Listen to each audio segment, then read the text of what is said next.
அண்மை செய்தியை பார்த்துக் கொண்டிருக்கிறோம். திருத்தணி மார்க்கெட்டுக்கு காமராஜர் பெயர் சூட்டப்படும் என்று தமிழ்நாடு அரசு அறிவித்திருக்கிறது. திருத்தணியில் 3,02,00,000 ரூபாய் செலவில் கட்டப்பட்டிருக்கும் புதிய மார்க்கெட்டுக்கு பெருந்தலைவர் காமராஜர் பெயர் சூட்டப்படும் என்று தமிழ்நாடு அரசு தெரிவித்திருக்கிறது. இது தொடர்பான கூடுதல் விவரங்களோடு இணைகிறார் எமது செய்தியாளர் ராஜகுமாரன். வணக்கம் ராஜகுமாரன், உங்களிடம் இருக்கும் தகவல்களை சொல்லுங்க.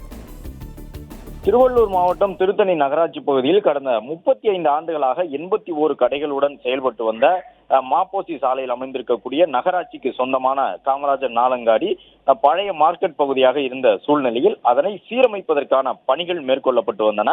அங்கிருந்த பழைய கட்டடத்தை இடித்து அப்புறப்படுத்தி 97 கடைகளுடன் புதிதாக நாளங்காடி கட்டுவதற்கு கலைஞர் நகர்ப்புற மேம்பாட்டு திட்டத்தில் 3,02,00,000 ரூபாய் நிதி ஒதுக்கீடு செய்யப்பட்டு கடந்த 2023ஆம் ஆண்டு நகராட்சி நிர்வாகத்துறை சார்பில் ஆணை வெளியிடப்பட்டிருந்தது.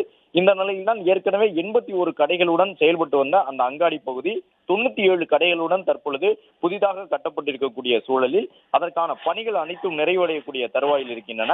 விரைவில் புதிய மார்க்கெட் திருத்தணியில் திறக்கப்பட உள்ளது.